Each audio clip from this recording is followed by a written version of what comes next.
Call this meeting to order. Welcome to the meeting 40 of the Standing Committee on Human Resources, Skills and Social Development and Status of Persons with Disabilities. Pursuant to the motion adopted on Thursday, February 5th, 2026, the committee is meeting on housing starts in relation to federal programs. Today's meeting is taking place in a hybrid format pursuant to the standing orders. Members are attending in person in the room and remotely using Zoom. So before we begin, I would ask all in-person participants to consult the guidelines written on the cards on the table. These measures are in place to help prevent audio and feedback incidents and to protect health and safety of all participants, including our interpreters. I would also like to remind participants of the following points. Please wait until you are recognized by name before speaking. For those participating by video conference, click on the microphone icon to activate your mic and mute yourself when you're not speaking. For those on Zoom, at the bottom of your screen, you can select the appropriate channel for interpretation at the bottom of your screen. And a reminder that all comments should be addressed through the chair. So I'd like to now welcome our witnesses. From the Keesmaat Group, we have Jennifer Keesmaat, and from West End Home Builders Association, we have Mike Collins-Williams. So we will start with 5 minutes with Ms. Keesmaat.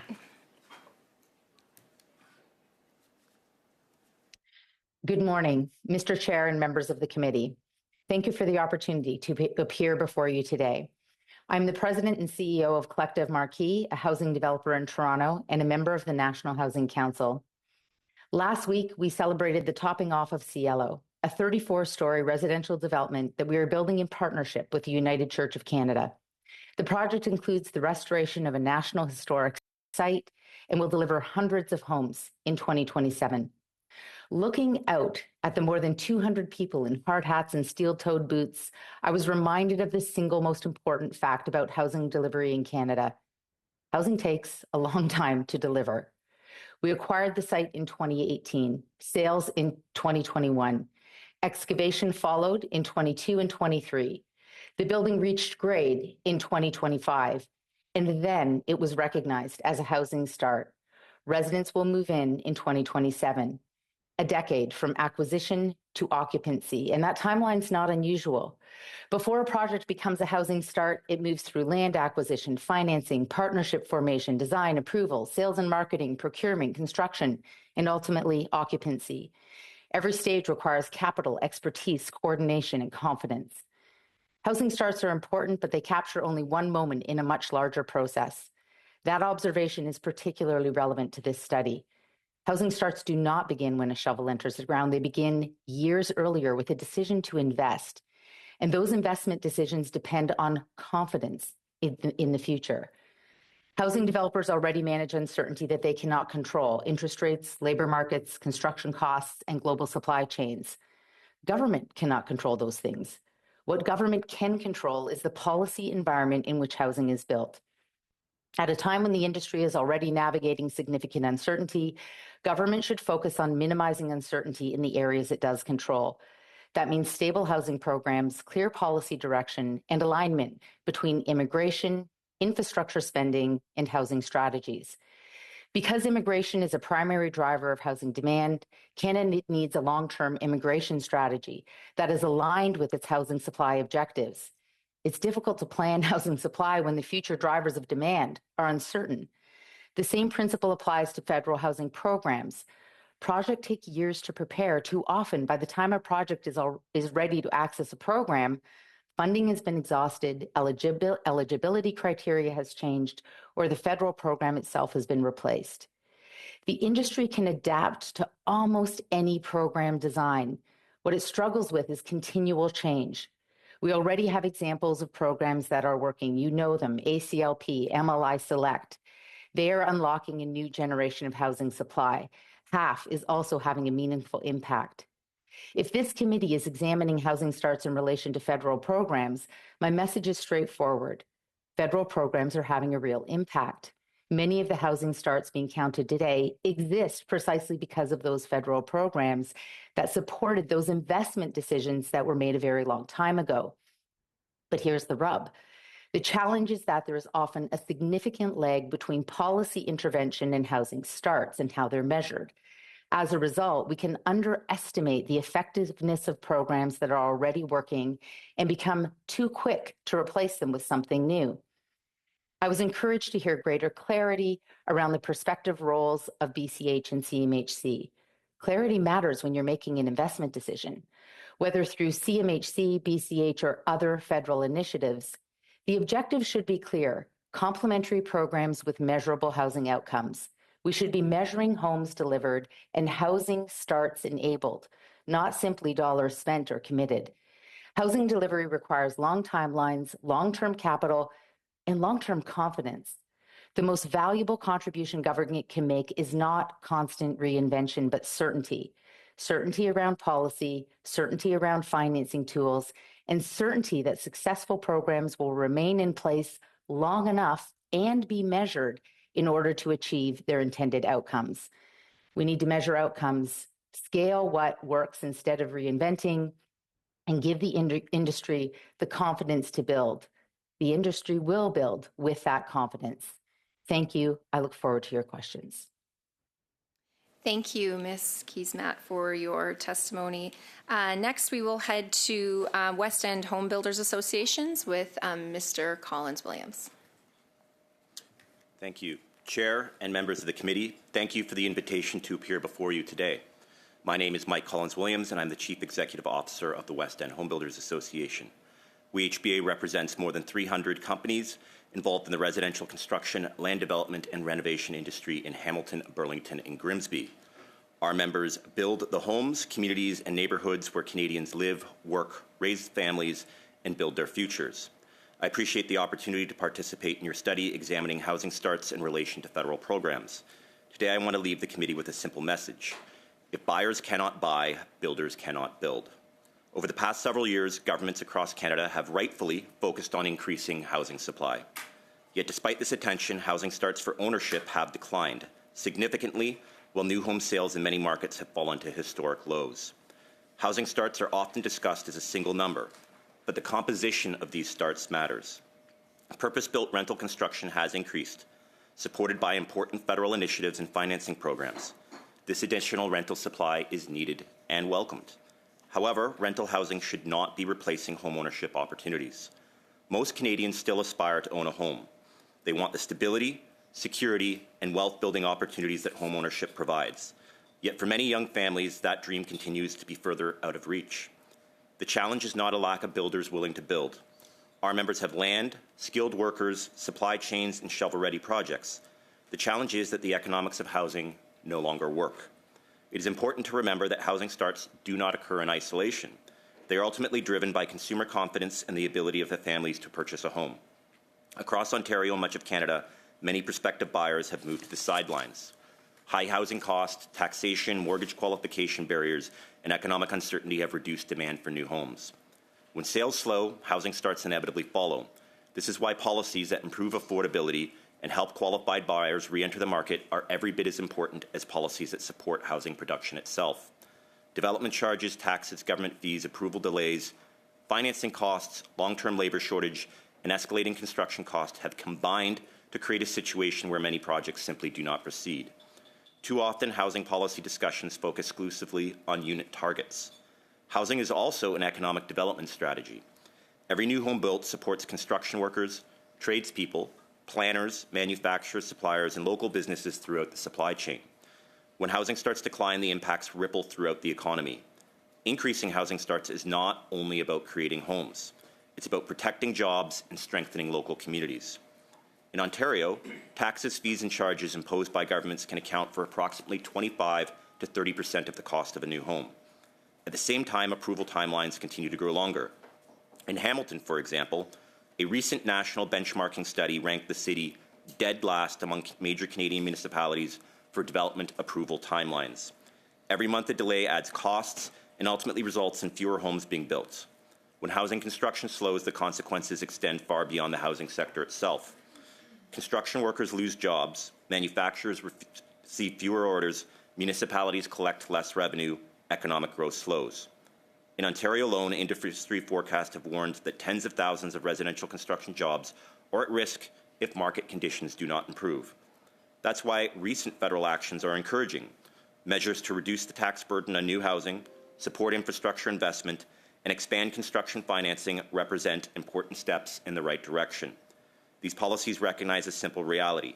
Governments do not build homes, builders build homes. The role of government is to create the conditions that allow for housing to be delivered faster, more efficiently, and at greater scale. Federal programs are most successful when they unlock private sector investment, improve project viability, reduce unnecessary costs, and create certainty. What our industry needs right now is continued collaboration between all three levels of government. We need policies that support both ownership and rental housing. We need predictable and streamlined approvals. We need continued efforts to reduce taxes and development charges. And we need mortgage policies that help qualified buyers access the market. We need a coordinated national housing strategy that recognizes housing as both a social priority and an economic imperative. The good news is that the solutions are known. Canada has the builders, we have the workforce. What we need is a policy environment that allows the industry to do what we do best, build homes. Thank you for your time. I look forward to your questions. Thank you very much, Mr. Collins-Williams. So to start off, we'll start with the Conservatives for 6 minutes with MP Aitchison. Thank you, Madam Vice Chair. And thanks to the witnesses for being here. It's great to see you both. Ms. Keesmaat, it's a shame you're not here in person, but it's nice to see you on the screen. I'm going to ask a question of both of you. I appreciated the opening remarks. I think you both made really important points about the broader question of housing and how we get more housing built. This, of course, is a study about housing starts, which, now that we're into it, seems a bit limited. So I'm wondering, and I'll start with you, Mike, and then go back to you, Jennifer. What's the most important thing this committee and the government should know about housing starts? We've heard a lot about what they are and what they mean and how useful a tool they are. Mike, give us your thoughts on the question of housing starts. Through the chair, housing starts are an important metric, but they are a lagging indicator. They recognize the strength of the economy and investment decisions made yesterday, not today. The decision, as Jennifer articulated in terms of the timelines that she articulated in one of her projects, that investment decision to purchase a piece of land, go through the planning approvals and entitlements process, that occurs years and years before the start. In the residential construction industry, we typically look at sales in terms of where the health of the market is currently, and the sales in the GTA in Hamilton, those numbers are far worse than housing starts right now, and that would indicate that housing starts and the actual economic activity is likely to get worse in the months and years ahead. So it is an important metric, but my key message would be that it's a lagging indicator and it does not represent the current health of the residential construction industry, be it in Hamilton, Ontario, or Canada. Thanks. Jennifer, I'd love to hear your thoughts on that too, please.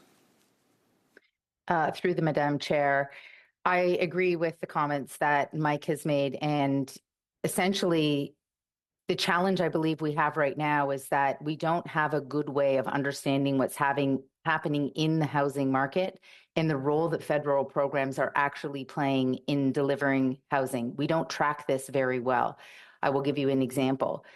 In the city of Toronto, we had a groundbreaking ceremony about 12 months ago, and the city council showed up to celebrate this groundbreaking, and the mayor talked about the money that the city of Toronto was putting into the project through DC forgiveness.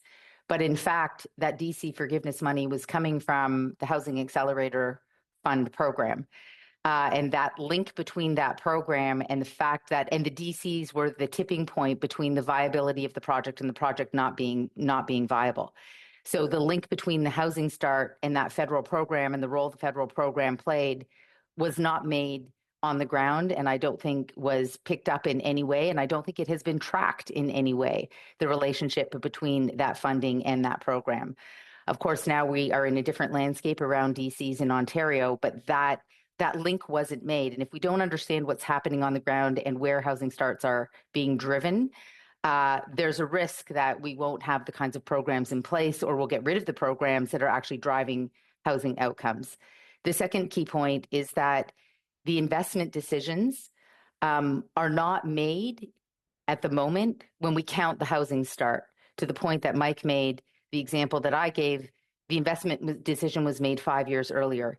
Given that we've gone through an incredible period of uncertainty over the course of the past 5 years, a series of outcomes that some anticipated but others didn't, there is a reluctance to make any kinds of investments. What is the policy context going to look like 5 years from now? What is the policy framework going to look like once a developer goes to apply for MLI Select or ACLP? We don't know that. So how can an investment decision be made? So right now, the industry very much has its pens down. Too much uncertainty, too much risk. Both for that. I really appreciate your comments about certainty. Capital requires some measure of certainty before being invested, particularly in a longer-term play like housing. I'm not sure people realize how long a term play a housing development is. Just quickly, can you, Ms. Keesmaat, can you, in the context of Toronto, some of the projects that you've seen in your career as a director of planning, sorry, I don't know what you called it in Toronto, was the commissioner of planning, maybe? I can't. Chief planner. In your role in actually getting, homes built, what's the timeline? How long does it take from like start to ribbon cutting? It depends, through you, Madam Chair, it depends on the complexity of the project. If we're talking about a low-rise residential home or a low-rise residential subdivision versus a one-story tower, or what we would call in Toronto a complex project, usually involves multiple towers and a significant amount of public realm and infrastructure investment. So it depends on where you sit on that spectrum. But it's rare that any project, even the simplest project, takes less than 5 years. So if you look at, we have a large-scale project on Bayview Avenue. It's 12 buildings over multiple hectares. It involves building out new sewers, new roads. That project has taken almost 7 years to get the shovel into the ground, and it will take another 10 years to build out the project. And there's a piece that's often... Mr. Aitchison. Now on to the Liberals. We have MP Villeneuve. If you'd like to begin for 6 minutes. Merci, Madame la Présidente. Et bon... Thank you, Madam Chair. Hello and welcome. Ms. Keesmaat, you said in your statement, and you mentioned this briefly, but we're obviously going through a very big uncertainty period, and I think that we can all agree on that. Can you tell us what kind of impact this had, that it has on housing starts, and the way that this uncertainty could actually be mitigated? Through you, Madam Chair, the biggest impact on uncertainty is to the point of the previous questions. It's incredibly difficult for capital to invest in a long-term project when it doesn't know what the outcomes will look like at the end of that project.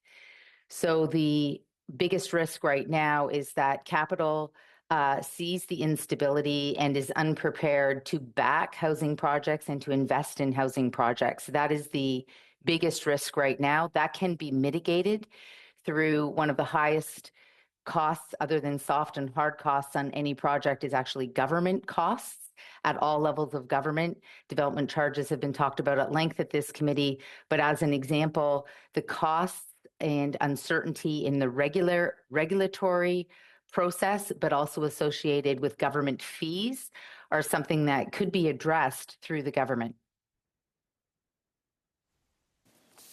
Merci beaucoup. Thank you for answering. And Mr. Mike Colin Williams, you talked about development charges that represent up to 30% of the costs. I believe that is what you said. Could you tell me a little bit more? So what is that 30% all about? And where can the federal government help to mitigate these charges?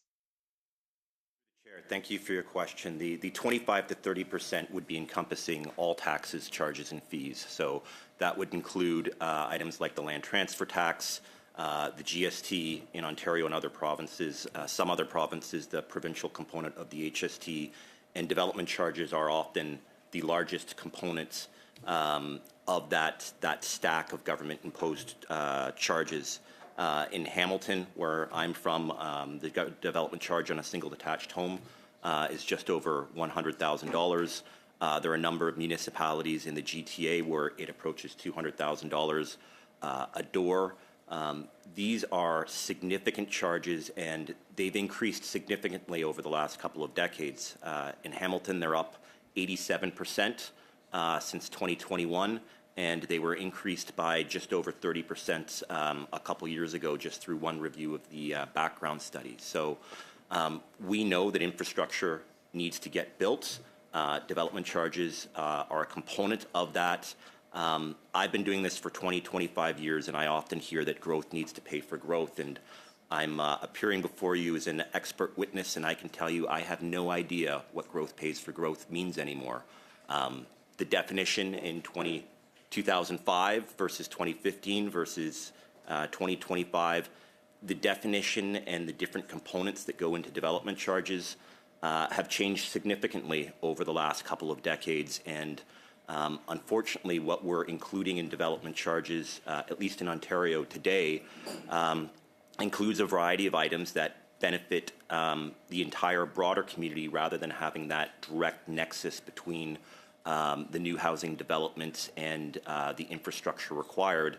And unfortunately, that has created, in my view, a generational wealth transfer or generational inequity that younger people are being saddled with the cost for infrastructure that previous generations were not. And when that is paid for upfront and in advance through a development charge with a new home, those younger people are often paying and putting it into their mortgage and amortizing it over 25 years, infrastructure that's being built to last 30, 40, 50 years, rather than those costs being spread more equitably across the broader community and rather than those costs being big spread over time. So the development charges system, in my view, is broken. I don't think we don't need development charges. I think there's a role for them in terms of paying for infrastructure. And this falls more in the provincial jurisdiction, but I certainly appreciate that this committee is interested and that the federal government, through the Building Canada Strong Fund, has just a couple days ago on Monday announced some of the parameters around the development charges reduction program. I'm hopeful that many municipalities in Ontario and my home municipality of Hamilton will hopefully participate in that program. Merci beaucoup. Il me reste à peu près 30 secondes. Dans cette étude, on a entendu des discussions importantes. Thank you. I have around 30 seconds left.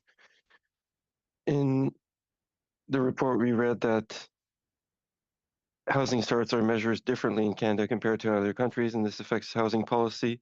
30 seconds. Can you comment on this? Dr. Mike Moffat, who I know appeared before the committee previously, has done some great research and analysis showing different stages that development charges are measured at. I think on the low-rise side, when you get to the foundation stage, that the lag isn't as significant as when construction starts. I think the challenge is the way that we measure it around the foundation and when the building comes up to grade.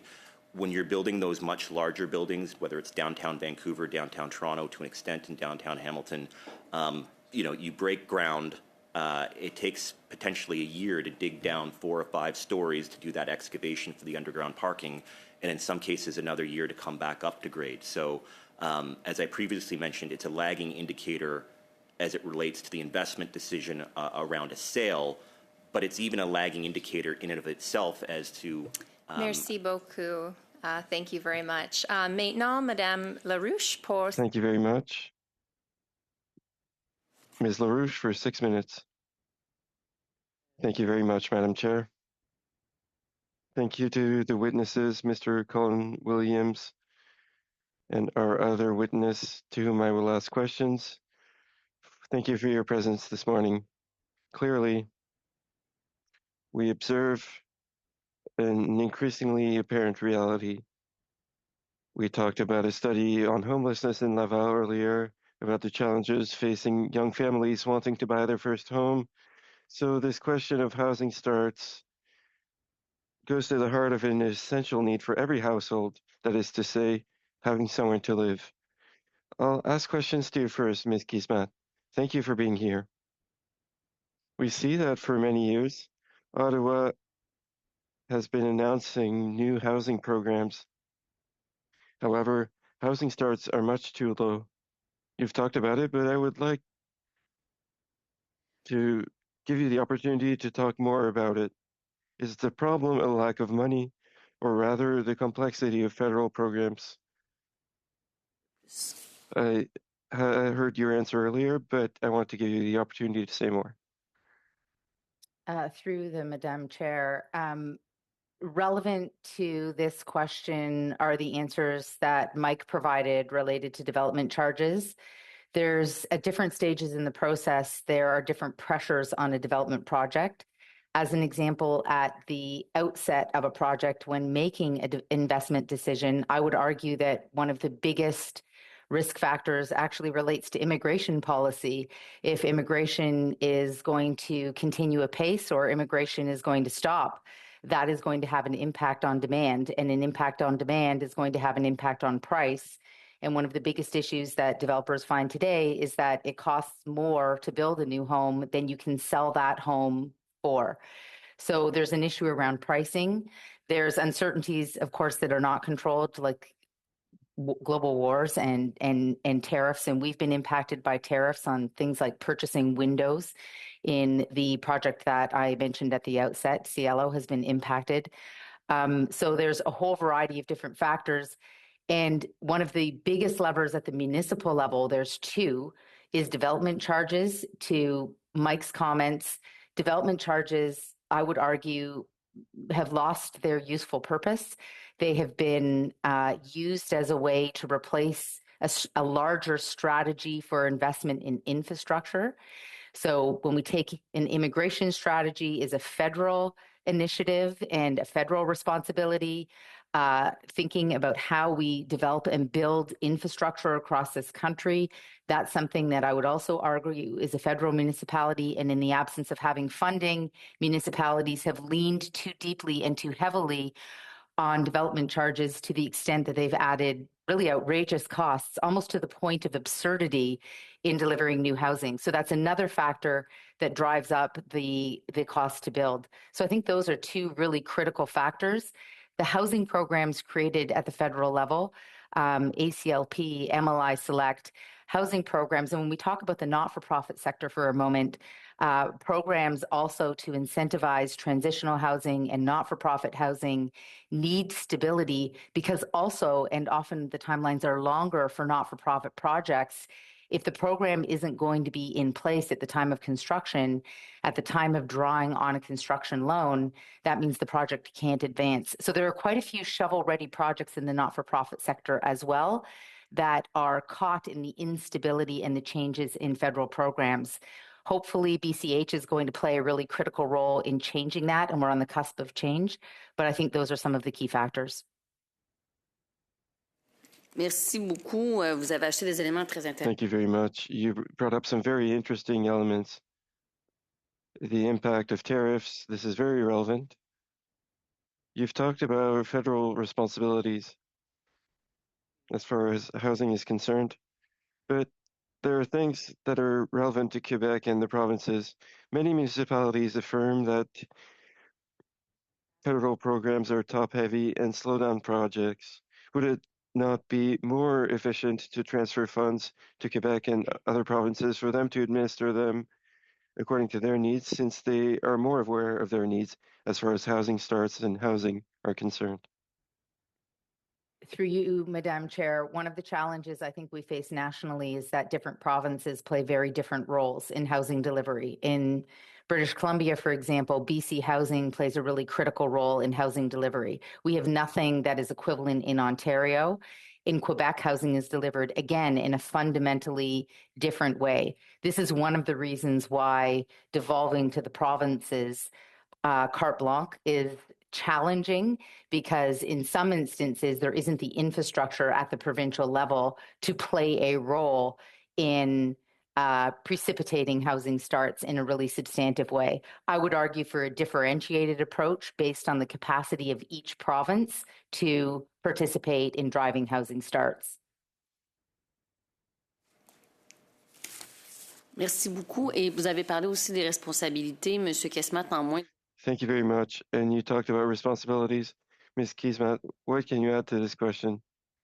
Would it be right to transfer to Quebec and provinces that are more aware of their housing start needs? Through you, Madam Chair, I think that in the instance... Apologies, I was looking at Mr. Colin Williams.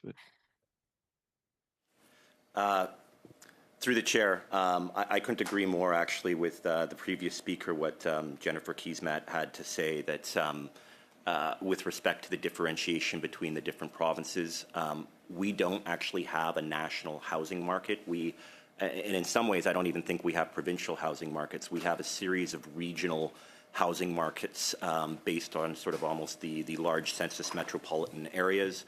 Thank you, Mr. Collins-Williams. Sorry, you'll have to finish that when we come back to Madame LaRoche. Mr. Reynolds for 5 minutes, please. Thank you, Madam Chair. Thank you very much, witnesses, for being here today. I really appreciate your time. I spent 20 years in the construction industry as a foreman and general foreman. In 2021, I worked on a 16-story residential project.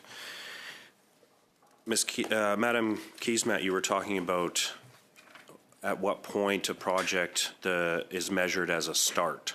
So just for some context, long before I was even on site, probably 3-4 months, I was already assigned to work on that project as the supervisor, and I was already working on layouts and design. It only had a one-level underground parkade, but it probably took 6 months to dig the hole and just pour the base for the tower crane, and then probably another 6 months to even just start foundations. It was probably 18 months before we were above grade. And I would have to say that that's close to 2 years. So in the construction industry, we would typically consider a job start when the contract was signed. That means we know the money's going to start to flow, and we could mobilize to site and start actually digging a hole. So in your opinion, what is the right time to count a project as a housing start? That question is for you, Madame Kiesmat. Through you, Madam Chair, I appreciate your breadth of experience on this issue. We too are a construction company. We build all of our own projects.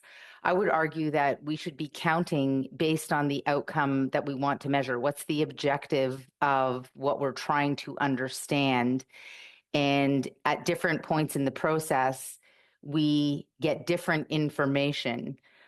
So I would argue that we need to be measuring a whole variety of different indicators throughout the housing process, precisely because there are different things that we're told by when a deal is put together and assembled, when a municipal approval is achieved, when the project is tendered, when the construction actually begins. Right now, we don't have enough information. We are probably measuring the wrong thing at the wrong time, but I also think we don't have clarity as to what we're doing with that information. What is that information actually telling us in terms of how we should be developing policy and creating better outcomes in the housing market? I don't think we have clarity on that today. My next question is for you, Mr. Collins-Williams. In your opening statement, you had mentioned an issue or a problem with mortgage policy. Could you expand on that? That's making it difficult for people to purchase homes, to get mortgages? Through the chair, I think the stress test was created in a different interest rate environment. At that time, interest rates were rock bottom. There was no way to go but up over time. So I think it was prudent at the time to have that buffer, because at that time, anybody, whether it's an individual, a couple, entering the housing market, when they were going to renew, it was almost certainly going to be higher, as renewals are right now. But right now, we're in a much more stable interest rate environment, so many well-qualified buyers are potentially being unnecessarily excluded, and this suppresses home ownership and housing starts. We think that reforming the stress test is essentially a zero-cost policy measure. That doesn't necessarily mean the stress test needs to go away entirely, but I think that it would be prudent for the government to take a careful look at the stress test, a look at what our current interest rate environment is, that we're sort of in a more quote-unquote normal interest rate environment, and that could perhaps increase housing activity without actually costing the government any money at all. You know, a lot of the programs we have in place that are doing some good things to help get below-market affordable housing built, or you know, looking at tax measures on the GST, development charges, et cetera, those do have a cost to the Treasury, whereas this would be an important public policy consideration for the government to look at that wouldn't actually cost anything. Okay, thank you. I only have 10 seconds left, so I'm just going to ask Ms. Keesmaat a quick question. You had mentioned tariffs on the windows that were being purchased for a building. Was that tariffs or counter tariffs?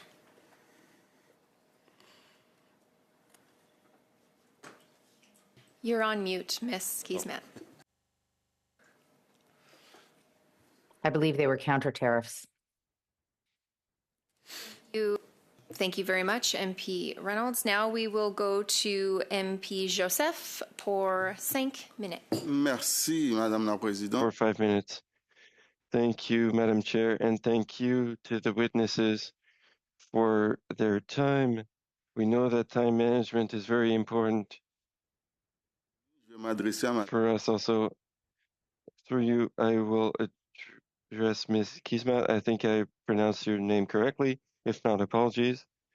Issues connected to residential construction differ considerably depending on the type of project. Can you explain the main distinctions between building of single-family homes, apartment complexes, and residential buildings with 4 to 8 stories?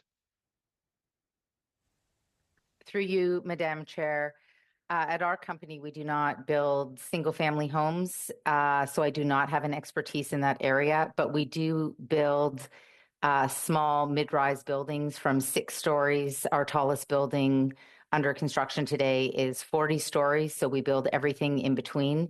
There's a significant difference in the regulatory process with respect to each one of those projects, as well as how financing is achieved. There's also a distinction between rental and condos, and as is quite well known, the pre-sale model, which I believe Dr. Moffat spoke to in his deputation, is a model that no longer works in this economic climate, and that is really creating a freeze in the development of new multi-unit ownership units. With respect to smaller mid-rise buildings, the entitlements process is particularly burdensome and is one of the greatest risks, and the high costs of upgrades to infrastructure are carried over a smaller number of units, and that too creates a real problem in developing smaller units. OK. D'accord. Je vais vous poser une autre question concernant les plus petites. All right. I will ask you another question concerning smaller buildings. Mid-rise buildings are often presented as a solution. What measures should governments undertake so as to encourage development in this category? I'm addressing this question to Ms. Keesmaat, please. Through you, Madam Chair, mid-rise buildings are definitely... in the future, potentially part of the solution. And we have multiple mid-rise buildings, including cross-laminated timber buildings under construction. The biggest constraint right now is that this industry continues to be in its infancy and needs to scale.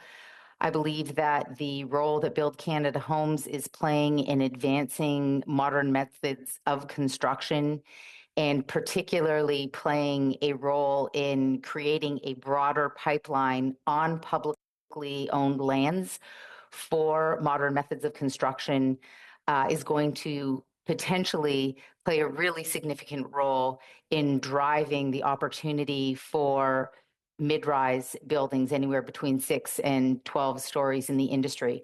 This is one of those instances where there's a very long pipeline between the policy being implemented and the outcomes that we see, and staying the course and having clear policy around those buildings that are larger units in existing neighborhoods that have existing infrastructure made with sustainable materials like cross-laminated timber.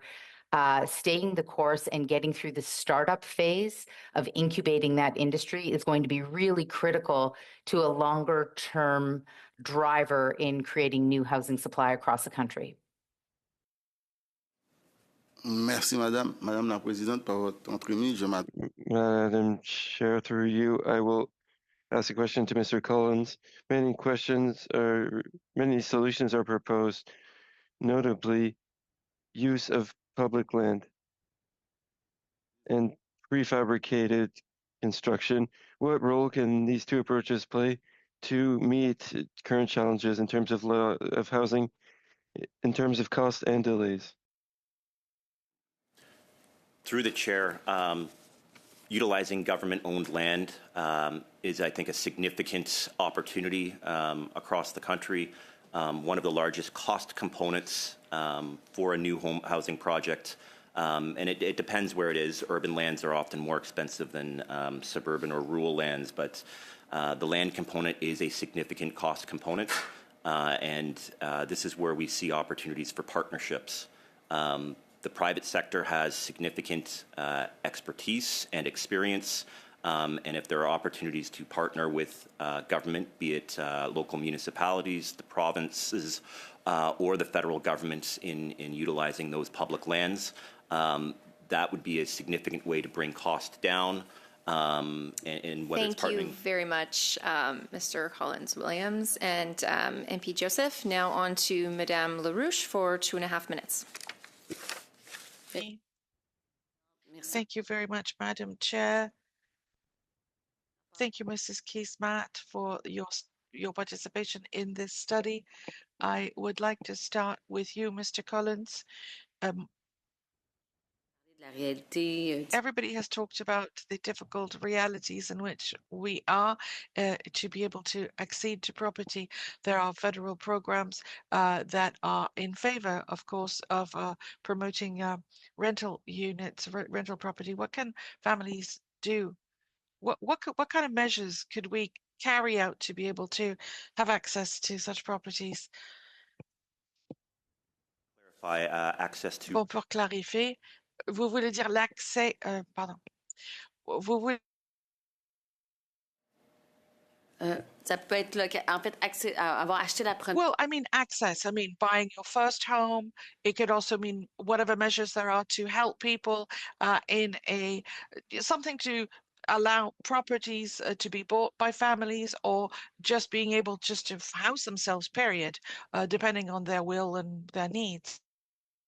Through the chair, I think that the housing crisis that we're in today, the basic fact is that there is a delta between what people can afford and what it costs to actually build and deliver new housing, be that ownership housing or be that purpose-built rental. And unfortunately, over the last number of years, that delta has grown. And we've ended up in a situation where the average middle-class person or average middle-class family can no longer afford to participate in the housing market in the way that previous generations could, and not have that opportunity through the middle class to build wealth over time. ultimately, we need the private sector and all three levels of government to be rowing in the same direction to tighten up that delta between average incomes and the cost to build housing and ultimately deliver that housing. There's been a number of conversations with previous delegates and earlier through the presentations by both myself and Ms. Keesmaat related to different measures to bring down the cost. And part of that is regulatory. My background, I'm an urban planner, a professional planner, and I think the planning sector needs to take a good hard look in the mirror in terms of the role that planning has played in the current housing crisis. We need to compress timelines because ultimately time is money, and the length of time it takes to get projects through the approvals process has grown significantly over the last couple of decades. And I wouldn't point my finger at the federal government or the provinces or the municipalities. It's been a combined effort that has occurred over the last couple of decades. There needs to be an incredible focus on not just reducing red tape, but compressing timelines and enabling decisions to be made earlier, quicker. We too often... Thank you very much once again. For the next round, we will go to MP Goodridge for 5 minutes, please. Thank you, Madam Chair, and thank you to our witnesses. Ms. Keesmaat, you talked about that Build Canada Homes should be able to help. And so I was just wondering, have you seen any results from Build Canada Homes so far in the Toronto area? Through you, Madam Chair, my understanding is that Build Canada Homes is on the cusp of receiving royal assent. My understanding is that Build Canada Homes is deeply embedded in a process of evaluating projects that are shovel-ready and have a high percentage of affordable housing or are non-market housing. I think the outcomes in keeping with some of my earlier comments, I think we can anticipate those outcomes, but it would be premature to actually see them in the landscape of any city yet at this point. Is the government of Canada said over a year ago they were going to move at unimaginable speeds, and like you've just clarified, this big grandiose project that they've come forward with still hasn't passed royal assent, still isn't in place, and people are stuck in the space because they're not quite sure what CMHC is doing right now. They're not quite sure when Build Canada Homes is actually going to be operational, so they're kind of stuck in this limbo space where they're waiting for the government to actually move so they can figure out how to move. And that has an impact. Would you not agree? I would agree, and I think that we are at the we're in the cusp of a massive transition in a variety of different ways, including around the role that government plays. And I think we need to have very clear policy parameters around the objectives of the government, and then we need to stick to the plan and figure out how to measure very clearly the connection between the level of investment and the outcomes that are being achieved in home building. William, do you have anything to add on that? Through the chair, the development of more non-market homes it's indeed important, but it's critical that be done in parallel with a major effort beyond Build Canada Homes to address housing affordability, and as the federal government has committed to double housing starts in market rate housing, which is where 95% of Canadians actually live. So I believe that the path forward is not for the government to step in the role of the builder, but to enable those who already do this work every day to do it better, faster, and at greater scale. There's certainly... Have you seen any change in the speed government has worked at since the government promised a year ago that they were going to move at unimaginable speeds? Through the chair, for better or for worse, this sector is burdened by not moving at unimaginable speeds. And I think there's cautious optimism that Build Canada Homes has a role to play.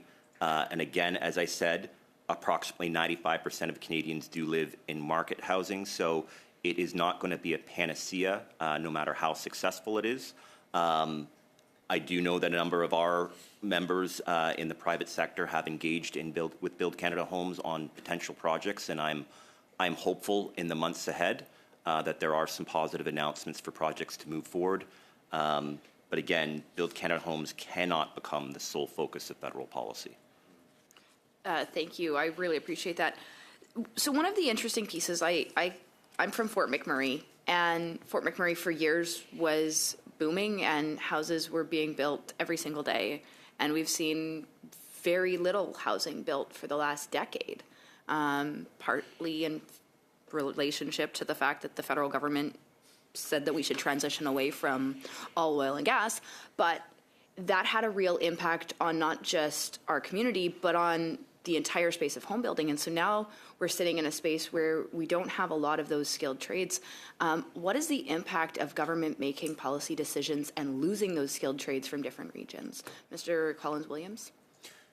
Through the chair, I can't speak to Fort McMurray specifically, but I can speak more broadly to concerns around the skilled trades. My biggest fear of the current downturn that we are in today is that there are job losses in the sector. In the long run, we need more skilled trades to double the number of housing starts. In the short term, as jobs are being lost, as people are leaving this sector and this industry, my concern is in the long run, we are going to have a skilled trade shortage of the likes that we've never seen before. Young people are being educated and learning a trade. They're coming out of school and they're not necessarily being able to find gainful employment in the industry, so they're looking elsewhere. You have people mid-career that if they are losing their job and they're in their 40s or 50s, they're getting retrained and they're looking for a job in another sector. When the residential construction industry actually turns things around, hopefully in the next year or two, those people aren't necessarily coming back. And then you have the journeymen and women who are the most experienced, whom are in the industry teaching the younger folks. If they're losing a job in their late 50s or early 60s, they're not coming back. So we are potentially Thank you very much, in a very difficult situation in the long run. Thank you very much, Mr. Collins-Williams. Next up, we have MP Church for 5 minutes, please. Thank you very much, Madam Chair. Mr. Collins-Williams, let me maybe just pick up a little bit on those comments.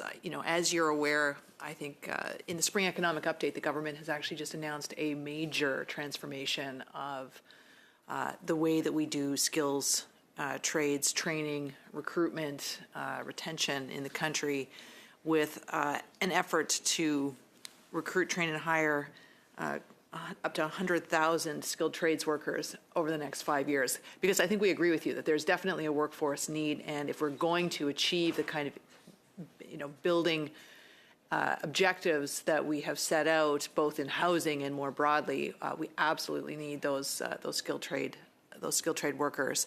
I've been hearing quite a bit actually about even how in training programs, there's been successful new programs that are training up construction workers on modular homes, new building methods, new sustainable materials. Are you seeing any of that in the industry as well? Do you have any advice for us in terms of how we go about recruiting more skilled trades workers to this field? Through the chair, I'm certainly excited by a number of the recent announcements and programs at the federal level, and being from Ontario, the provincial government has also had a strong focus on the next generation of skilled trades. There are a lot of really positive things happening in the skilled trades training. The concern that we have is that as we're going through the most significant downturn in the industry in a generation, perhaps even worse than the 90s downturn, that we are losing well-paying, good jobs in the sector.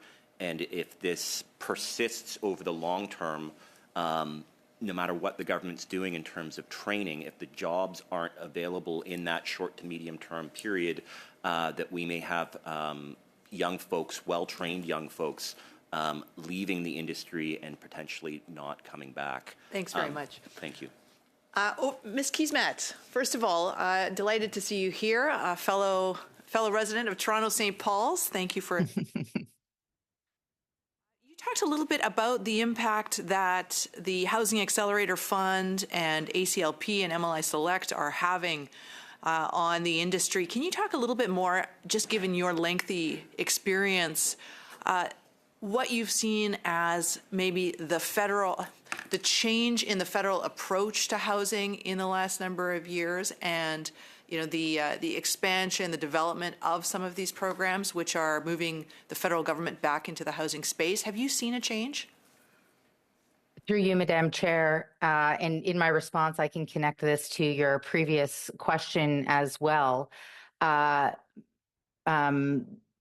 Mike Collins-Williams has spoken about the risk that as we are in this generational downturn, that skilled workers are leaving the industry, and that this is going to create a legacy 5 to 10 years from now, almost even immediately with respect to unemployment. This is absolutely true. It's the change in the government approach to housing delivery through Build Canada Homes that can potentially mitigate that risk. Build Canada Homes, by moving very quickly and building on government-owned land and partnering with the industry that has shovel-ready projects, can be catalytic in ensuring that we continue to build. And this is a golden opportunity, quite frankly, as a country, to be focusing on building non-market and cooperative housing, something that we are woefully behind in the G7 in terms of the percentage of our overall housing units that are non-market housing or cooperative housing. This is a golden opportunity to keep our trades, our skilled trades working, and to keep our construction industry intact, using the new role of Build Canada Homes to act very quickly in order to keep buildings happening while the economics of government projects, while the economics of private sector projects often are simply not viable. And I just want to say some of those not viable shovel-ready private sector projects are just not viable because there was too much paid for the land. And so, there's a certain amount of speculation that takes place. Some of those projects just won't advance. But when you're talking about a government role on government land to build non-market housing, nothing could be more important and more critical for our skilled trades. I'd like to thank both of our witnesses for taking the time to be here today and sharing their expertise with the committee. With that being said, we will suspend for the next panel. Is that okay to do it? Okay.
second hour of today's meeting.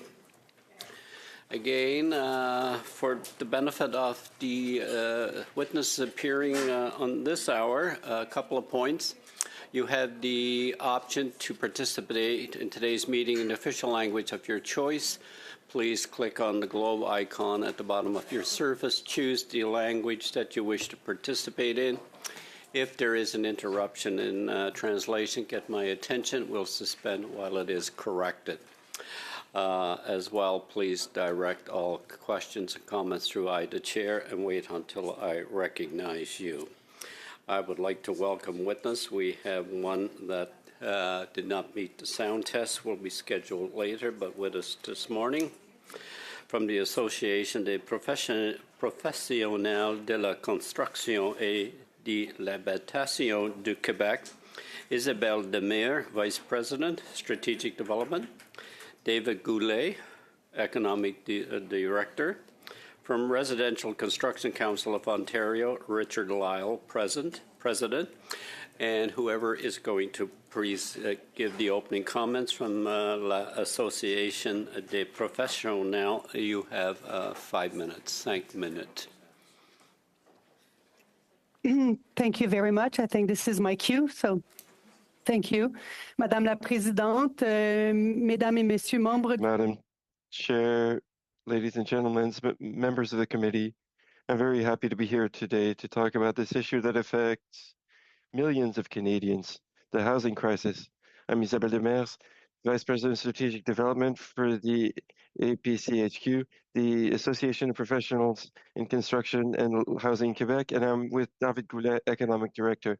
Founded in 1961, the APCHQ supports more than 28,000 companies in the residential construction and renovation industry, which probably makes it the biggest association of the sort in Canada. It's also an association with membership on a voluntary basis in the construction sector. We're here because the housing crisis is affecting the entire country. We're the first generation since 1971 that maybe will not have access to property. The difference between assets at retirement, between a renter and owner is 5 to 1. So the risk of individual and collective impoverishment should concern every legislator. Of course, this results in increasing pressure on the affordable rental market, increases of rent, increases of costs, stagnation of housing starts, whereas needs are not going down. According to CMHC, we'll have to build 1 million housing units in Quebec before 2035 to return to affordability, which implies an annual doubling of housing starts. Urgency must motivate us to ask together among all entities involved in all tiers of government. For action. The first one is to increase supply in all its forms. This requires support for smaller businesses and a degree of industrialization of construction processes. Simplification is also needed. The accumulation of regulations, processes, and programs must be reviewed. The lack of harmonization in the building code and requirements that vary from one municipality to another all hinder the scaling up of residential projects. On the program side, for example, the APH Select program must be updated. Its criteria are still based on the 2019 data. Transparent criteria must be established for CMHC's financial capacity review to large borrowers, and massive investment in water infrastructure must continue. Building is not enough. Connection to services must follow. Another example, affordability definition changes from one program or organization to another. This is very confusing for constructors. Second, we need to promote home ownership because renting or owning should be a matter of choice, which is not the case at the moment. The GST relief is an excellent step in the right in the right direction, but it only helps with the purchase of new property. we recommend relaunching the CMHC first-time home buyers incentive with enhanced eligibility criteria and making the HPB and the FHSA intergenerational program. Third, we need to maintain and improve the existing housing stock through renovation. The most affordable building is the one that already exists. Yet, there are currently no real meaningful incentive to renovate. And the benefit of renovation when tied to energy efficiency gains becomes a real win-win-win situation. Therefore, program that motivates action in the short term and at scale must be strengthened. En terminant, chers membres du comité, la crise de l'habitation. To finish off, dear members of the committee, the housing crisis is a collective challenge that requires coherent and concerted action, uniting all tiers of government and all sectors of the industry. The APCHQ is a collaborative partner wanting to build a future where everyone can inhabit quality, sustainable housing. I would like to thank you. My colleagues and myself are willing to answer your questions. Thank you, Ms. Demare. 4 or 5 minutes. Thank you, Chair and members, for the opportunity to appear. My name is Richard Lyle. I'm from ResCon. We build the bulk, our members build the bulk of the housing in Ontario and also build in other parts of Canada and the United States. I'll be direct because the committee, because the numbers are direct. To restore affordability, the CMHC has told us this country needs roughly 3.5 million additional homes by 2030. Over and above that, what we are already on track to build. The federal government's own target is 500,000 housing starts annually by 2035. We're not even close. In 2025, Canada recorded approximately 259,000 housing starts. CMHC's own projection shows starts falling to 247,000 this year, 223 in 2027, and 216,000 in 2028. Moving in the wrong direction at precisely the moment we need to nearly double output. Ontario tells the same story. The province pledged 1.5 million homes by 2031 with an annual benchmark of 125,000 starts. In 2025, Ontario delivered just 86,000 starts against that 285,000 unit target. The first quarter of that year produced approximately 12,700 starts, the lowest quarterly output since 2008 financial crisis. New home sales in the Greater Toronto Area collapsed to 5,300 units for the entire year. So the honest answer to the committee's central question, what are starts relative to targets and how far off are we? We are running at roughly half the pace required nationally, and in Ontario, the gap is wider still. Federal programs have done useful work.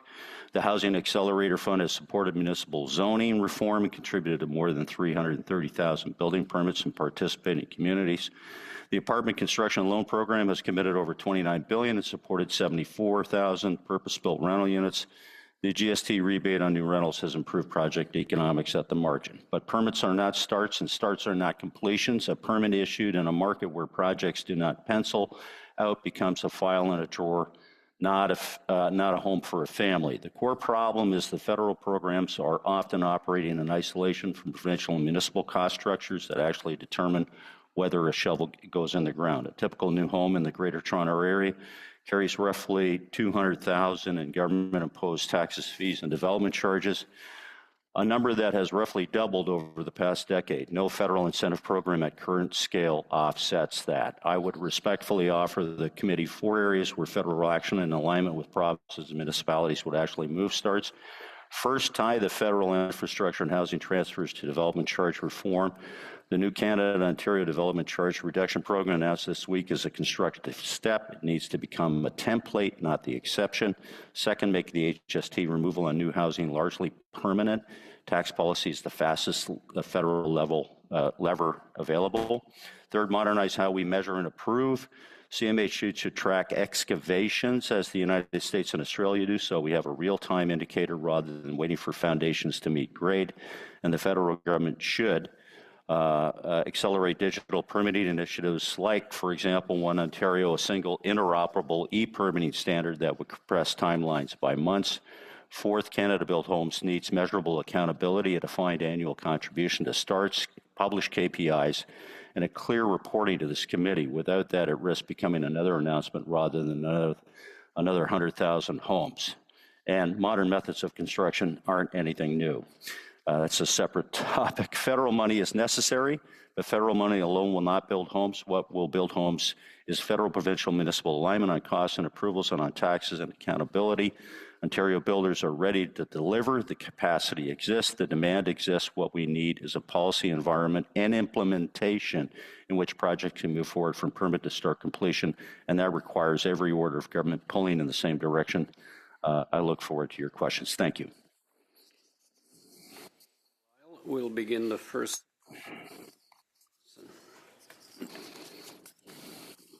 Witnesses, your testimony today. Start with Mr. Lyle. Just you made me think about something as you were just finishing your comment.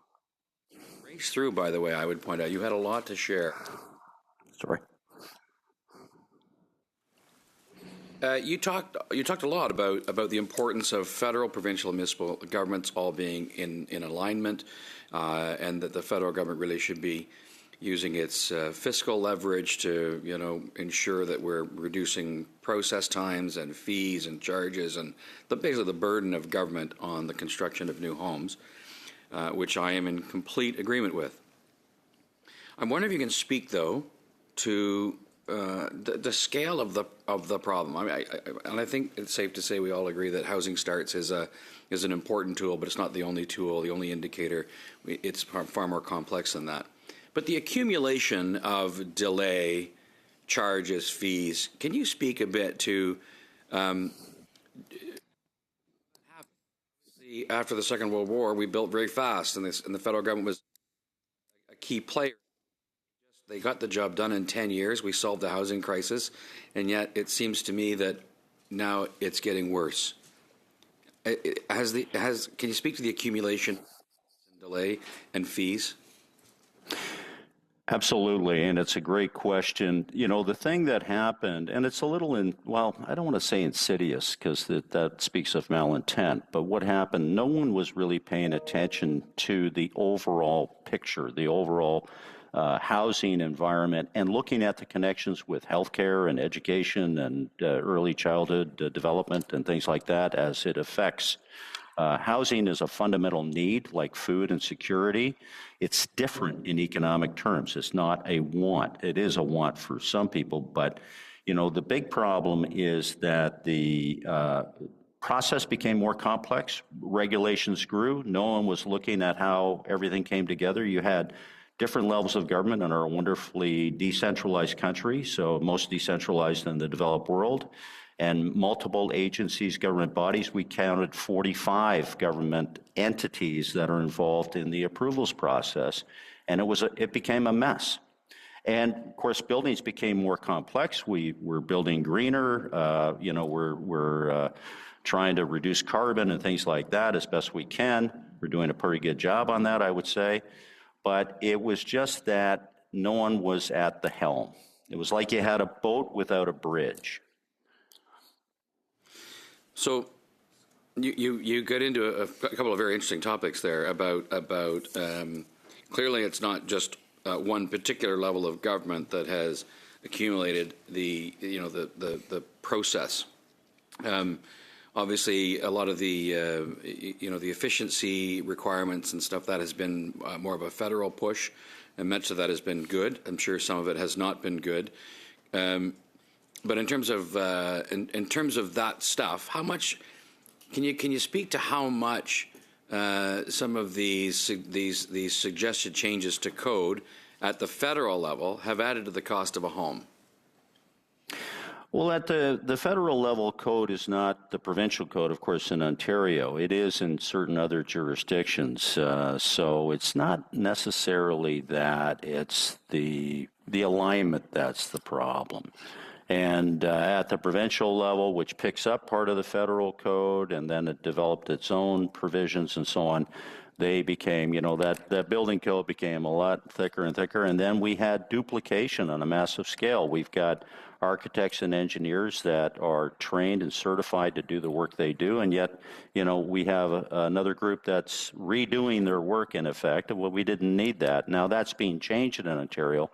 In fact, a lot of things are being changed, which is good, but it takes time. Systemically, we're very good at policies, but we're not that good at implementation, and that's why you've seen the lag here. A lot of the problems that we've identified and solutions were identified years ago. It's just taken this long to get where we are now, and we still have a long way to go because a lot of the measures being introduced are temporary measures, for a year, like the enhanced rebate on the HST. Well, it needs to be a permanent reduction because we've got all the analysis that shows the taxes, fees, and levies on new housing, not including the cost of an inefficient approvals process and so on and so forth, have grown exponentially right through the roof with no relation to where incomes have gone. Yeah. I agree with you, and I've made the comment myself that in fact, the province of Ontario is the one that's actually cutting the PST, the provincial portion of the GST on a new home. The federal government has actually not cut the tax at all, but they're going to cut a check to Ontario so that Ontario can rebate it. Although that still isn't in place yet. I think you've written some article about how that's supposed to be April 1st, and yet it's still not in place. It's actually causing more uncertainty.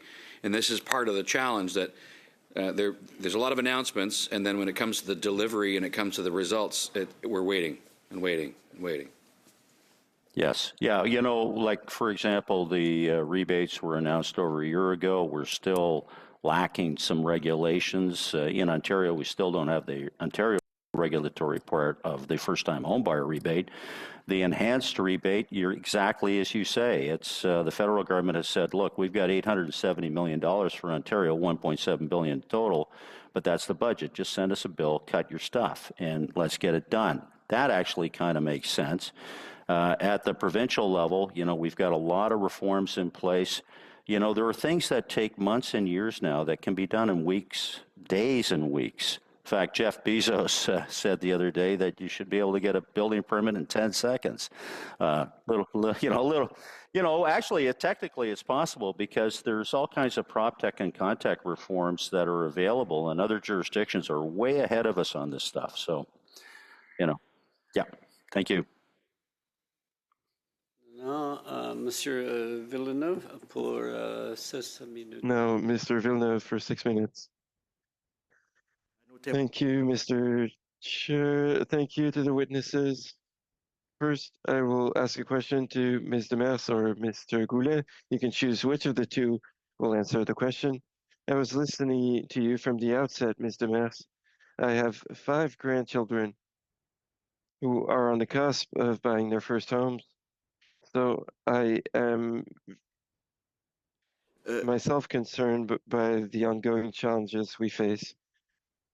We've talked about large cities from the start. My writing is called Beau-Missisquoi. It's made up of very small towns. You probably know the region.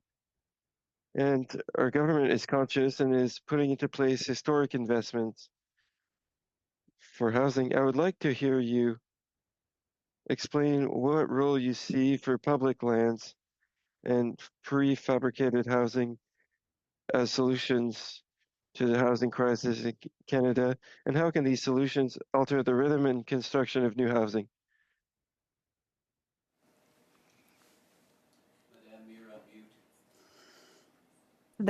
Merci, David. Merci, Monsieur. Thank you, David. Thank you, Mr. Villeneuve, for the question. It's a very broad question for which there is no one answer. But of course, what is necessary is many solutions. We need to implement many projects, many actions. We need to simplify our ways of doing things. I absolutely agree with my colleague, Mr. Lyle, who mentioned our lack of a global vision, which doesn't allow us to see when we make certain things move forward. It will contradict another program a little later and then block or limit our capacity to go faster. So, of course, there needs to be harmonization at the provincial, federal, and municipal levels. And in Quebec, Mr. Villeneuve, you know, we have 1,100 cities and municipalities in Quebec. So 1,100 ways of interpreting the code with sometimes very tendentious opinions that vary from one place to the next. This limits our capacity to move forward. There are also technological challenges, very important technological challenges. In Quebec and Canada, we have many construction companies that are small companies, and whoever says small business says limited capacity for large-scale projects, especially in the past couple of years where costs have exploded. Necessarily, the capacity of implementing projects and being shovel-ready, as it were, to have access to programs, this capacity is limited because there are few qualified players for technological reasons.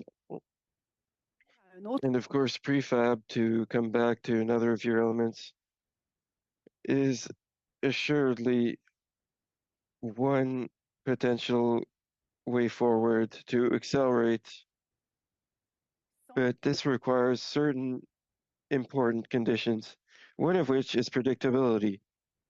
We cannot ask people to industrialize ways of doing things if they do not know what is coming in the future, what they need to produce, what they need to have in stock, what they need to have in stock in view of projects to come. Whereas right now, construction processes are discretionary from one city to another. Apologies for cutting you off. I have only 2 minutes. I have another question for you. I hear you because I was mayor of Bromont for 8 years, so I've experienced these challenges. Very quickly, in the spring economic update, the government announced that it was putting forward more than $7 million in low-cost loans for apartment construction. What was the impact of this program over the last few years on apartment construction, and what will be the effect of acceleration of this funding, according to you? L'impact de ce programme-là, je te laisse y aller. About the impact of this program. Yes, thanks, Isabel. Yes, so this was many property developers really liked this program, especially those who are non-for-profit, but also some who went from construction, for, like, let's say, condos to rental units in the last few years. So the issue, of course, is that very often these companies have a lot of assets, but they have a lot of loans. And it means that they've got to go through financial qualifications within the CMHC. So from what we've heard from our members is that it's not very transparent. There's very little predictability. So it limits the capacity of growth for these companies. Whereas, you know, we need housing in Quebec and, of course, in the rest of Canada. And so this has been limiting the growth of projects, because then the CMHC comes to help out where it's really risky for lenders. But we need long-term predictability, because it's very difficult for the entrepreneurs to be able to qualify and how to get qualified. So there's a lot of work that has to be done with the CMHC for the predictability factor for the property developers. Thank you very much, Mr. Villeneuve. Madame LaRouche, 6 minutes. Thank you very much to the witnesses for this very important studies on housing starts. This is an essential subject, and it's an important subject within federal programming. Thank you, Mr. Lyle, for your expertise. So my first question is for Madame Demers and Mr. Goulet. So my first question is that, so you gave an answer previously, Madame Demers, on this issue. You said that costs have just exploded, and how can we understand that the impact of construction costs with the lack of manpower, the interest rates, the tariff war. So all of this is impacting housing starts in Quebec, no doubt. Thank you for asking this question, Madam Chair. I'm sure that, well, what we've seen, and my colleague Dan David said so, where we're looking at some housing starts in construction, especially rental units. And there's less and less offers because the demand isn't there when it comes to private housing, because the costs are just simply too high. But what we've also heard in the field is that new builds, even for rental units, have become so expensive that even renting those out in the end, once they're built, is really hard and limited. And so there are some places where if an apartment is new and it's put out for rent, it's $1,400, $1,800 a month. Well, obviously, not everybody has the means to rent such expensive housing.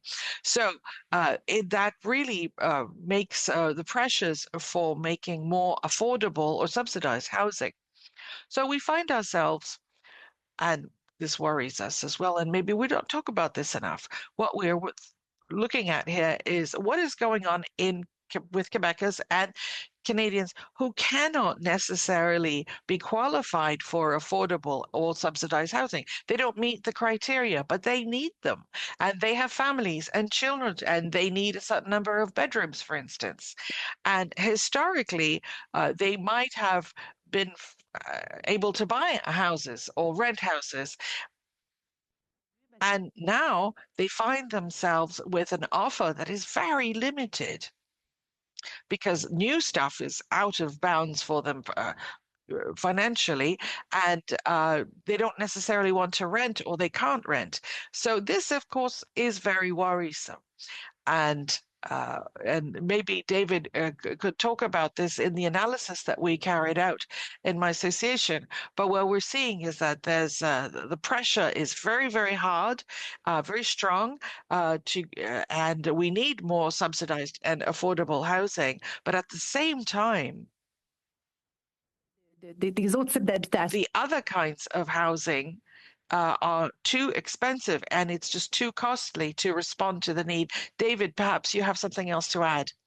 Yes, I can add that we mustn't forget the people who are aging, and we're seeing the population age, and seniors will not be able to stay in their houses forever, and they might want to rent or go to long-term care homes. And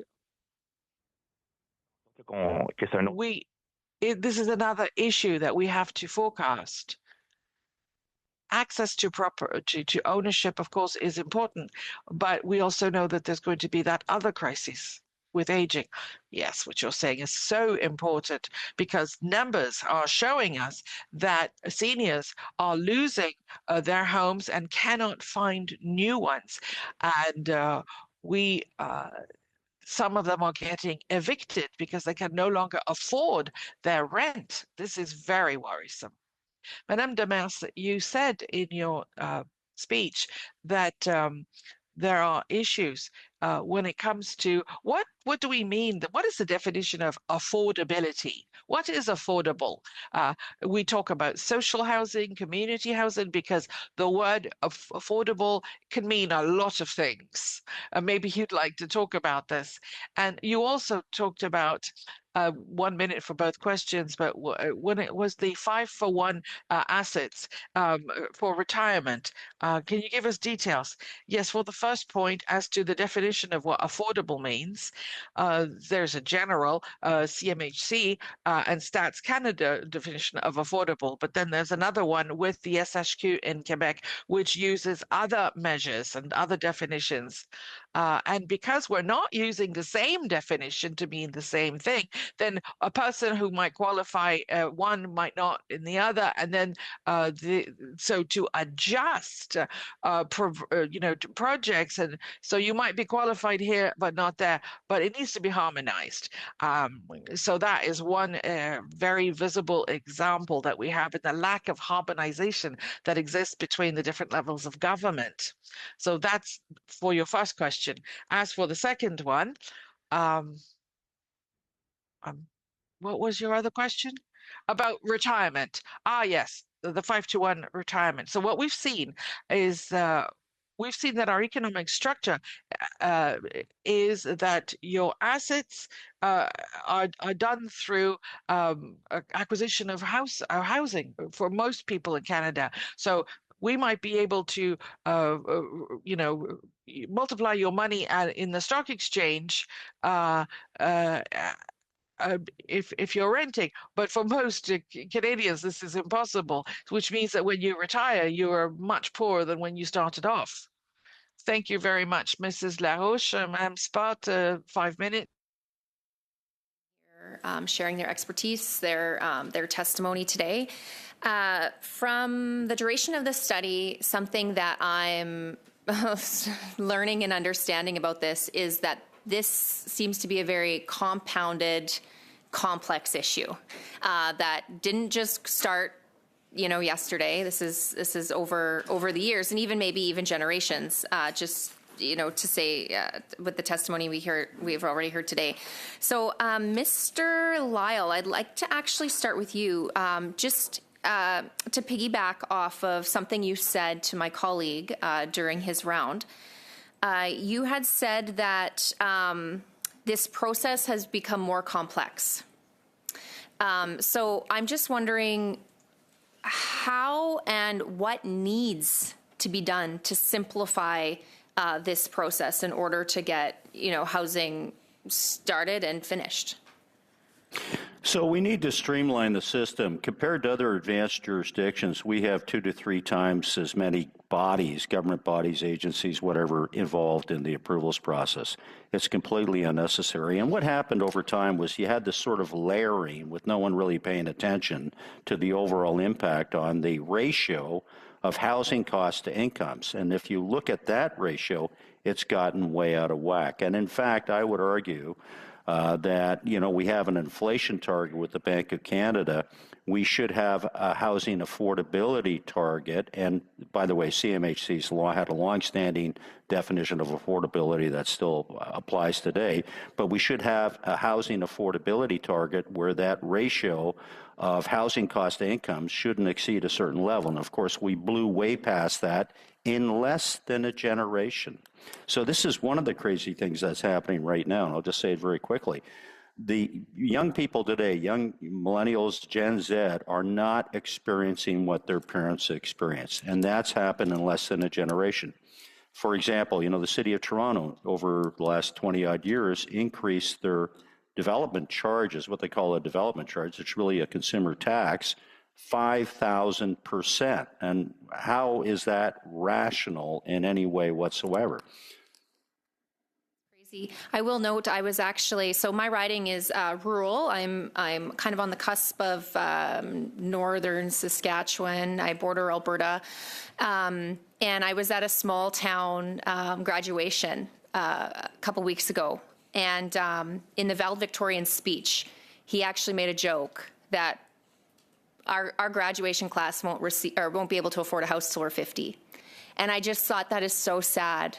That is so sad, even in a small rural community, and that these young people of 17, 18-year-olds are having this realization that, we may never be able to purchase a house.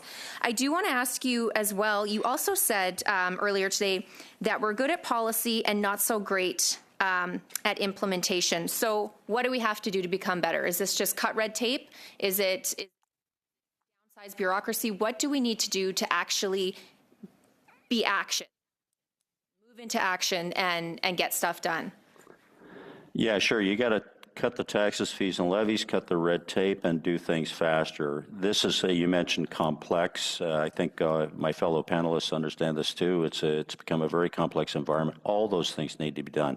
We really need, and I don't think Canada Build Homes plays this role or whatever, but there really needs to be somebody tasked with looking at the overall picture. Now, recognizing it's different in different parts of the country. Quebec does things very differently from Ontario, and that's okay. Neither one is right or wrong, but we really need to pay attention to this, and I think we really need to have some kind of housing affordability index that's no less important than an inflation index or target from the Bank of Canada, because that's what really got out of control. If people were looking at the ratio of housing cost to incomes over time, they would have seen, wow, we got a huge problem here. And as you say, the disastrous effect is that young people, young families, we're seeing it in our, reproduction rates, people aren't having families. Why would they? And I think too, even when we look at the stress test, because we had heard that earlier in the previous panel, I think a failure of the Liberal government at the time, and I mean maybe still, I don't know, time will tell, but we can't put this one lens on the whole country. There are different regional aspects in each country or in each province and territory, and it's not just Toronto, Vancouver, Montreal.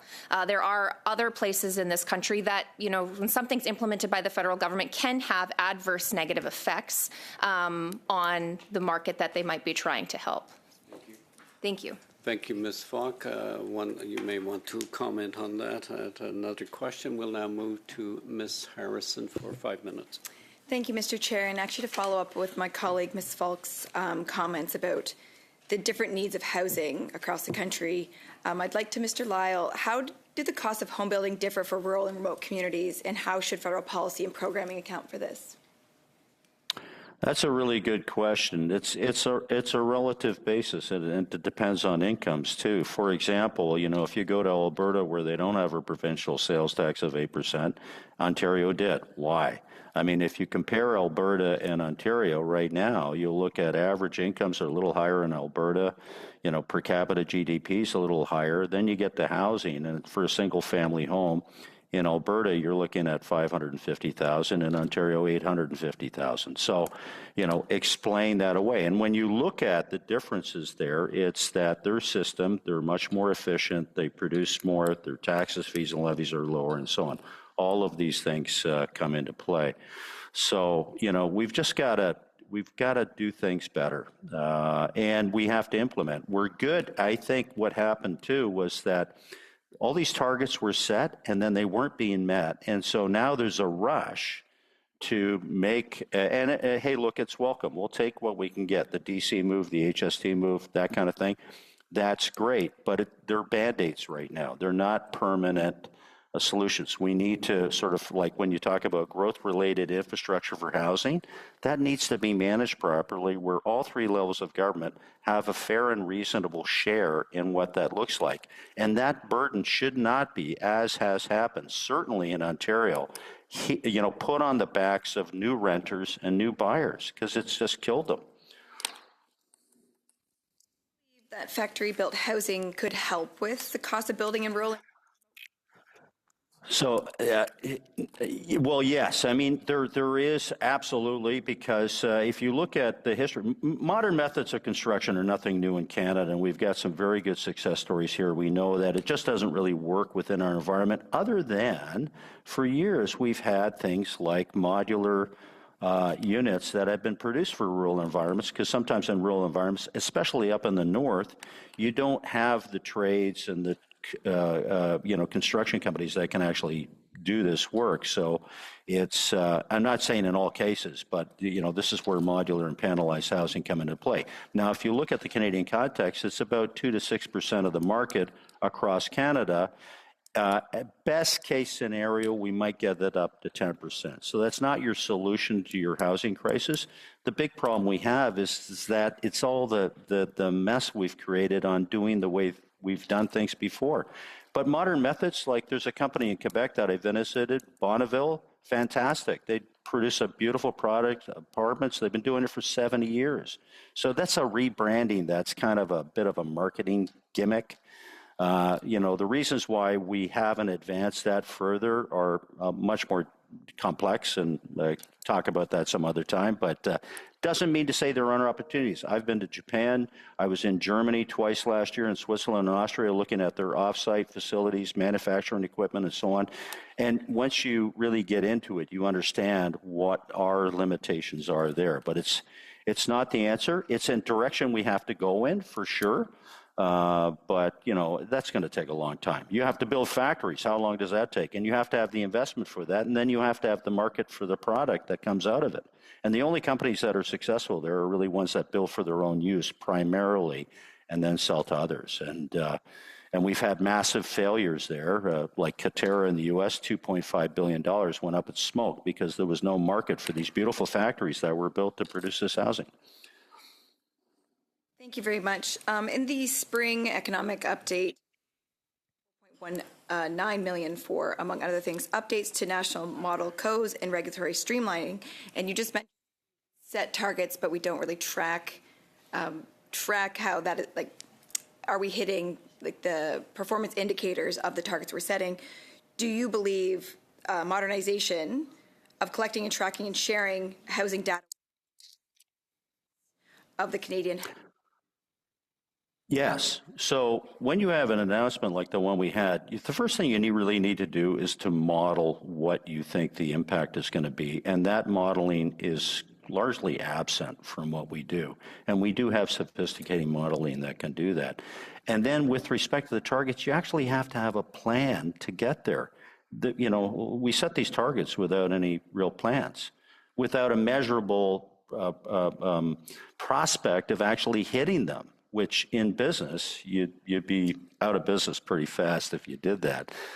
Not to take a shot at government, but the thing is that there needs to be a much more disciplined process here. There needs to be KPIs, accountability. Like, if this is the target, is it a real target? Is there a reasonable expectation we can hit that? Then the second question is, okay, what do we have to do to get there? And you have to model that. And and this is advanced modeling. Yeah.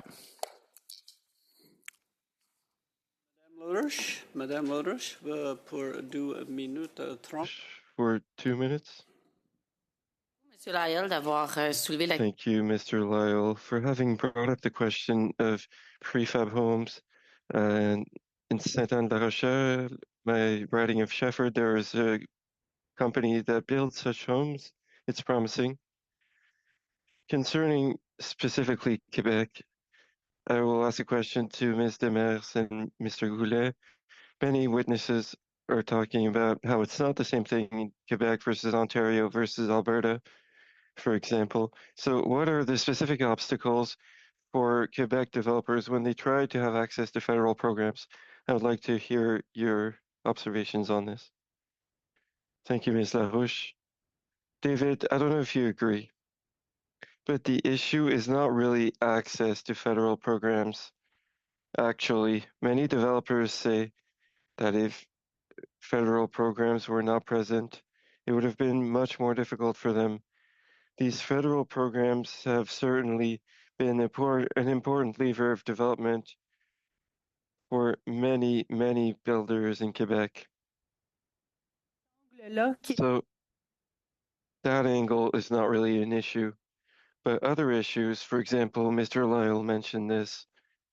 If we want to move towards prefab, for example, most of the time developers and builders will produce for themselves and manufacture for themselves because the market is not there right now.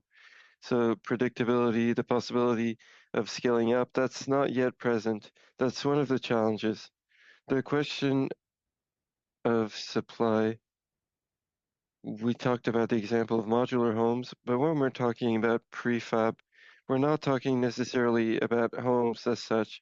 We're talking about construction components. And having access to these components is not always easy. And here's where it becomes interesting. Some components are not part of the programs that are admissible for the federal government. For example, if we want to build with prefab and have access to these components, they are not managed on the construction site, but off the construction site, it's not admissible for certain federal programs. So do we want to accelerate and have access, have prefab in a way that reduces time and quality? But in some cases, we're not admissible for certain programs. So we have to choose between prefab and access to programs. That's an example I could give you, Ms. LaRouche, as far as this dichotomy is concerned. Thank you. Thank you, Ms. LaRouche. Thank you, Mr. Chair, and thank you, witnesses, for being here today, taking your time. We really appreciate it. Mr. Lyle, nice to see you again. Thanks for coming back. My first question is for you. I'm not sure if you remember, I've spent 20 years in construction myself, and as recently as 2021 built a 16-story residential building. I'm wondering, with my experience in the construction industry and contractors, general contractors, subcontractors, they are all trying to build things the most efficient way that they can. They're constantly seeking out new technologies to build things faster, to build things cheaper. And so my question for you is, there's been a lot of talk about modern methods of construction, and what modern methods are there that contractors wouldn't just by nature be actively seeking out for themselves? You know, if prices are bid and typically go to the lowest bidder, so cheaper, more efficient is obviously what they're all seeking to do. So what type of modern methods of construction are there that contractors aren't doing already? Well, to a certain extent, there's a systemic connection with how we do things. So partly, in other jurisdictions, governments have mandated certain modular and things like that. That has had some success. But, the fact is, our industry is it's the last bastion of capitalism right across the country. You can go to Quebec too. It's a very competitive industry. And yes, our companies do adopt, and you're correct, new technology and so on and so forth. We measure productivity badly.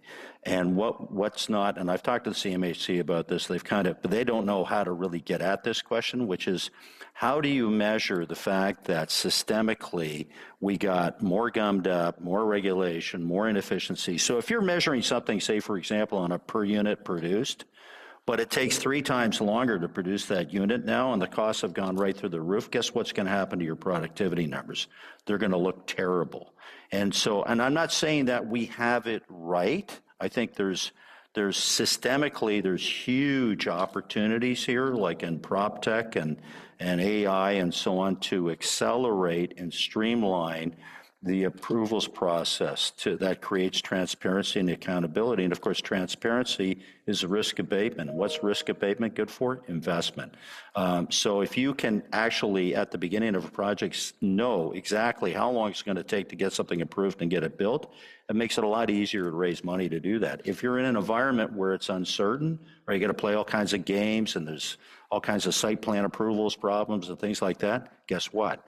You're gonna kill new projects. And we've seen that in other jurisdictions where they have accelerated and modernized. It has actually increased the amount of projects and proponents coming forward with ideas, because it's easier to predict where you might go.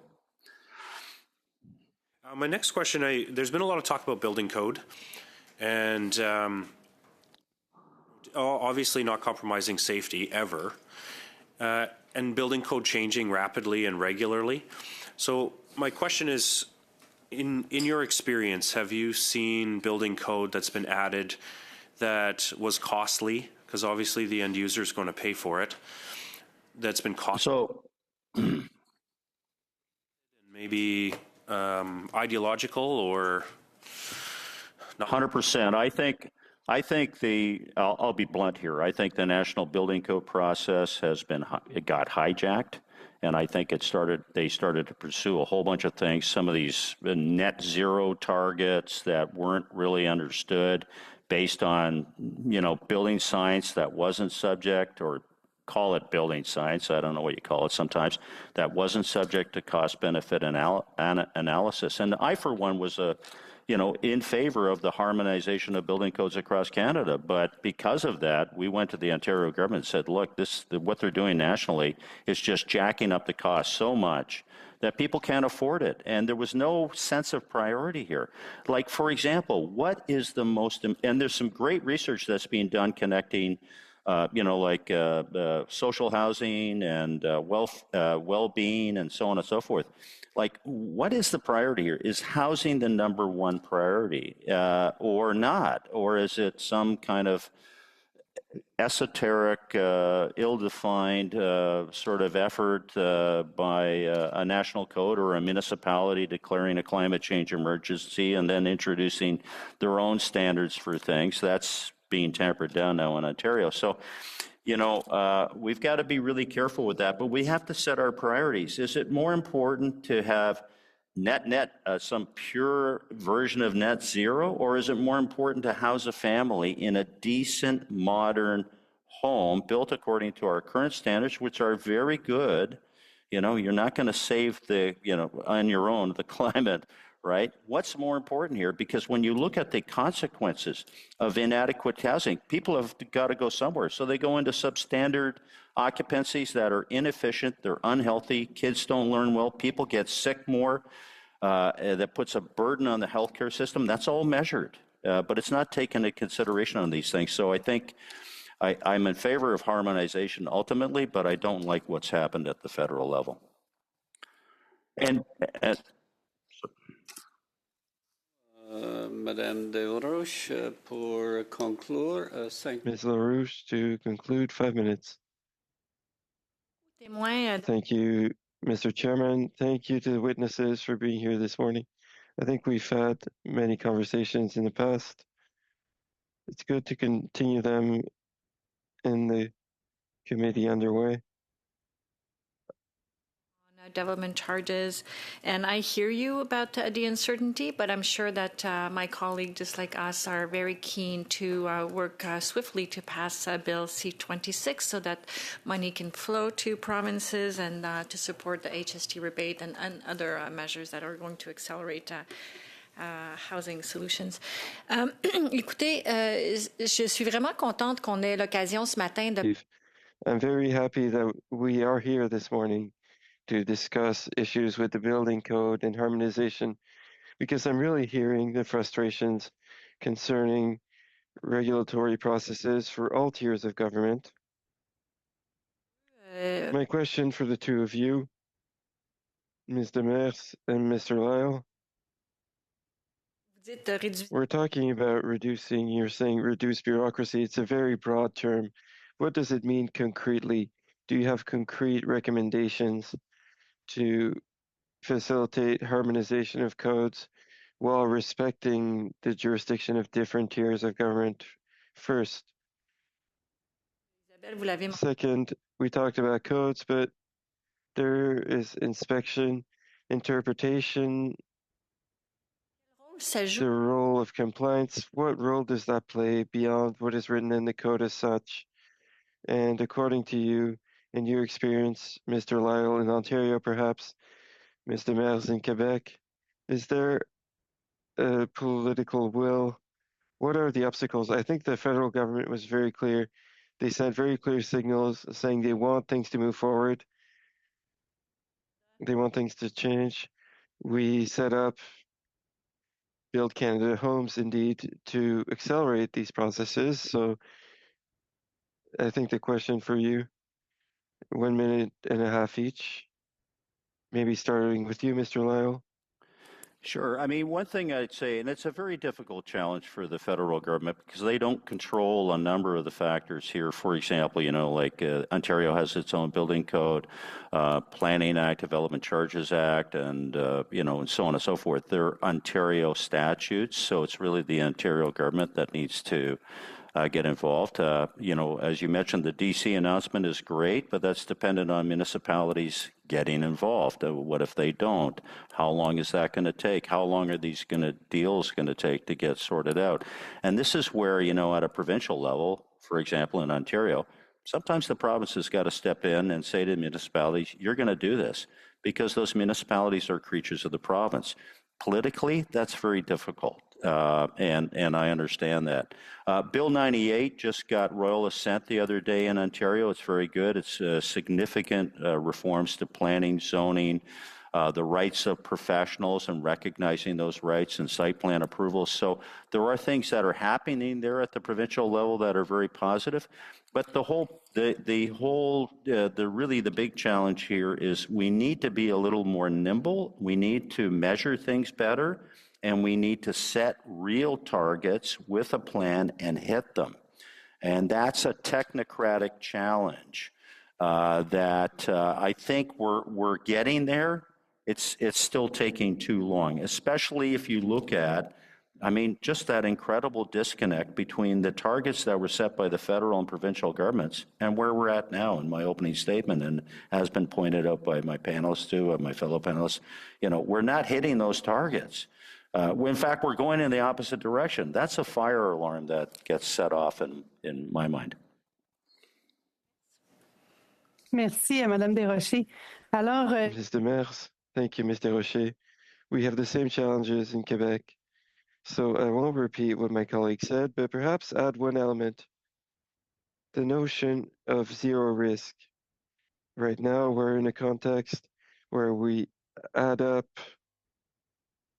layer upon layer to the code because we want to avoid every potential risk, whether because insurance doesn't want to take on these risks, or whether it be because cities want to ensure that there is all-around compliance, whether it is because we want to respect very important imperatives that perhaps lead to an over-codification, whether it be systemic risk, whether it be fire risk. We're walking on eggshells because nobody wants to say that we shouldn't be careful when it comes to these things. We have to be careful, but when layer upon layer of standards, do I still have time? 30 seconds.